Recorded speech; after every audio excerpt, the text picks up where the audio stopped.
మద్య కుంభకోణం చేసిన వాళ్ళందరినీ కూడా అరెస్ట్ చేయడం పద్ధతి న్యాయంగానే ఉంటుంది. ఎందుకంటే నకిలీ మందు తయారు చేసి ప్రజల ప్రాణాలతో చెలకాట వాడినటువంటి అందరినీ కూడా అరెస్ట్ చేసి లోపలేసి వారిని శిక్షించాల్సిన అవసరం ఉంది. ఇది ఎంత పెద్ద వ్యక్తినైనా సరే విస్మరించకూడదు, అరెస్ట్ చేయాలి. అరెస్ట్ చేసి నకిలీ మద్యం మేము అమ్మలేదు కావాలని దుష్ప్రచారం చేస్తారన్నారు.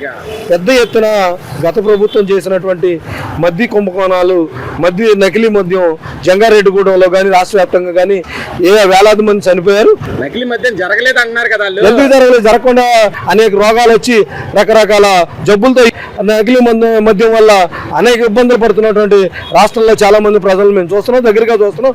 మేమైతే చాలా మందిని చూస్తున్నాం. ఆ విధంగా మద్యం తాగి నకిలీ మద్యం తాగి చచ్చిపోయినట్టుగా రాష్ట్ర వ్యాప్తంగా కానీ విజయవాడ నగరంలో కానీ చూసాం. మిథున్ రెడ్డి తప్పు చేయలేదు అంటున్నారు. మిథున్ రెడ్డి తప్పు చేయలేదని ఎలా కుదిరిద్ది? ఖచ్చితంగా ఆ రోజు డిజిటల్ పేమెంట్లు లేకుండా, అలానే ఫోన్ పేలు లేకుండా క్యాష్ తోనే మద్యం తీసుకున్నారు. ఏ డూప్లికేట్ మద్యం కాకపోతే ఎందుకని ఆ రోజు డిజిటల్ పేమెంట్ మీరు చేయలేకపోయారు? చేయలేదు కాబట్టి ఈరోజు కుంభకోణం జరిగిందని ప్రజలందరూ కూడా విశ్వసిస్తున్నారు, కోర్టులు విశ్వసిస్తున్నాయి. ఖచ్చితంగా ఈ మద్య కుంభకోణంలో ఎవరుంటారు? రాష్ట్ర వ్యాప్తంగా ఆ రోజు పరిపాలకులు ఎవరుంటే వాళ్ళు ఉంటారు. జగన్మోహన్ రెడ్డి ఉన్నాడు. ఆ రోజు కుంభకోణం జరిగింది, మద్యం కుంభకోణం. ఎక్కడికి వెళ్ళింది అంటారు?